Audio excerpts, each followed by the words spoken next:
Okay, this is the 13th public service announcement on filedevidence.com, Exhibit 13. Of course, this is to the international law reporters on the new case law changes through the felons' deceptive forms, false claims, and acts of RICO, economic treason, against our food supply and the exportation thereof.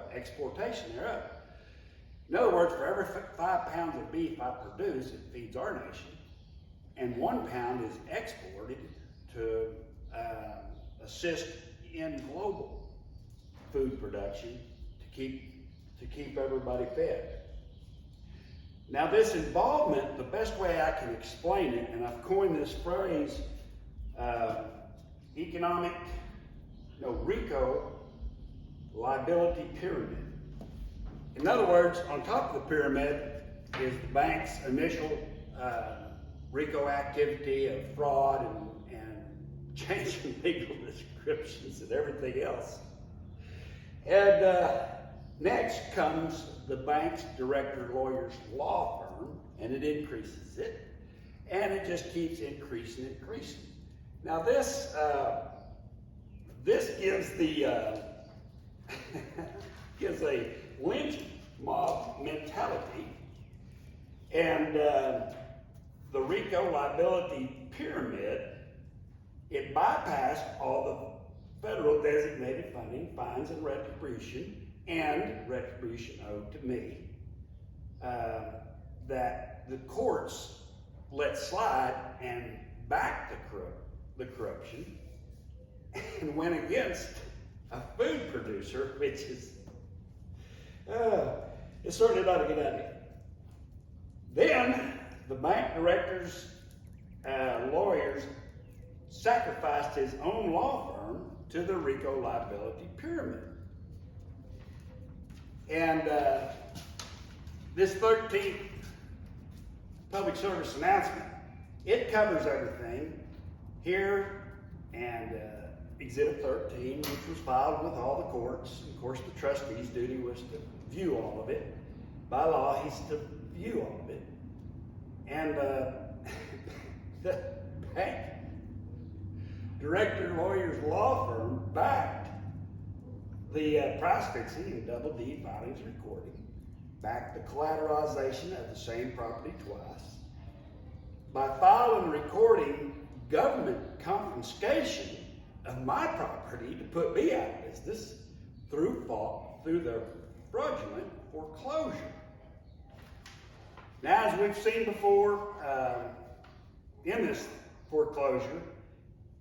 fraudulent foreclosure, it prevented my land donation to the Wilderness School for the new Wilderness School site to increase the value of my Lone Star retail housing development. They shut the land donation down and forced the school to use school taxes to purchase like-kind property. And of course, this includes the handwritten additions and non-initials of unknown account numbers that were put on my deeds that they were filing and recording government confiscation against under somebody else's account number and not mine. And they approved of they changed government dates, which is fraudulent. You have to use the same dates as filings were actually done, or the same dates that the Dodd-Frank Act requires, and Texas rule of law of a 120-day waiting period before you can even begin any foreclosure proceedings and or accelerate any loans. But they did exclude my Westline half in their preliminary fraudulent foreclosure proceedings. But then when they foreclosed, they included my Westline half. But they didn't use the legal descriptions on our third quarter. They used the legal ones, and they didn't use the deeds that were filed in the wrong county. They used the legal ones. Now, RICO, colluded conflict of interest, is of course, RICO is when you racketeer with others and come up with the results of what's a fraudulent foreclosure. So to add to the RICO liability pyramid, the bank director's lawyer's law firm sacrifices the company that sends regular mail-outs. And in this mail-out, this company wanted me to use as my trustee the bank director lawyer's law firm to represent me against illegal and predatory loans. Now, they solicit and recommend the same people that are doing the fraudulent foreclosure and want me to use them as the trustee. Now, of course, in their fraudulent foreclosure process, this law firm quotes, and I say, they quote, trustee fees, attorney fees, and expenses incurred in connection therewithin, you will be liable for the deficiencies. So in other words, this is RICO blackmailing me with extortions to increase an addition of making them my own trustee to fight against themselves. It's like, seriously. Really. You might find a new line of work. You might find a new line of work. Of course, these new case laws can't be taken lightly because normally a court rules on the Constitution and the rule of law. Fines are paid, people are put in prison for accountability. It's a cut and dry deal and it's done. However, when court rule new case law changes, due process of the law continues from this day on because, hey, this is new. This is new. No, judges don't rule against the Constitution and against the rule of law unless there's evidence that it can be done.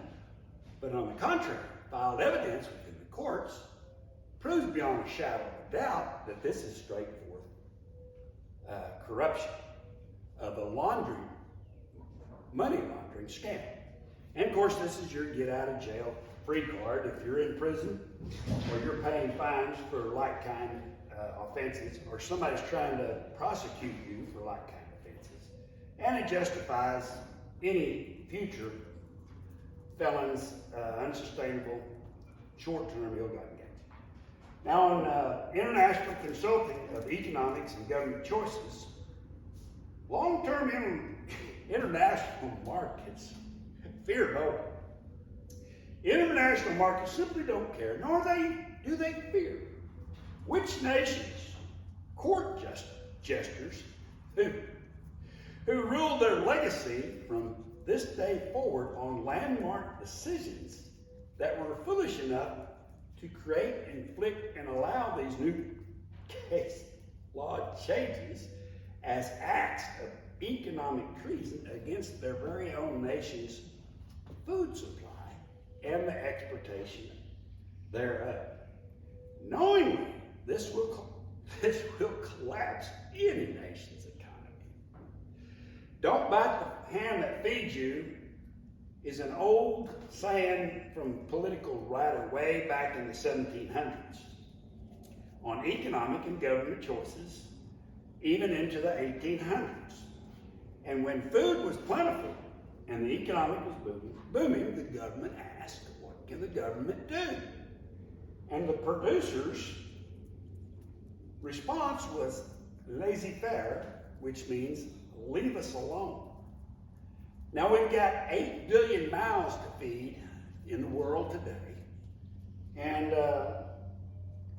the last thing any nation or the world needs is a government who can't even balance a checkbook to judicially and illegally seize a producer's land and put them out of business with money laundering scams against the nation's food supply and the exportation thereof. In other words, to keep our nation's import-exports in balance. You're jeopardizing this. Anyway, what did you think was going to happen? History reflects and current events prove beyond a shadow of a doubt when things like this happen, you get the usual food shortages, the usual food riots, the usual civil wars, and the starving, tax-paying commoners that you've starved out are left with no choice. I mean, you do not want to be in a society of starving people because they will fight. And the people who fought and died for our U.S. Constitution to protect these rights is kind of an international example of food security for not only our nation, but global security, food security. And it's a good example of how to stop corruption from within. Because the United States' first line of defense is the courts, to immediately put a stop to corruption like this from within. This isn't foreign corruption. This is against domestic enemies of the Constitution. And to rule against any such money laundering scams, judicial theft of food from food producers who exports his product. The second line of defense is a nation's legislators to pass legislation to correct any court's injustices. And we've talked about that in past exhibits, how the legislators have a right to correct this, to correct our food supply. While they knowingly know this puts our food supply in jeopardy, and the legislators will knowing it will collapse our nation's economy if these corrections aren't made, because people are going to be quoting these new case law changes. From here on, in every court of law, and creating food shortages. Now, our nation's third line of defense is an executive order to correct these inflicted food supply injustices, to prevent the usual food riots, the usual civil wars, and to prevent the usual opportunity for yet another egotistical dictatorship to take over. And with these examples in mind, this is for global peace through global economic prosperity to ensure mankind's destiny.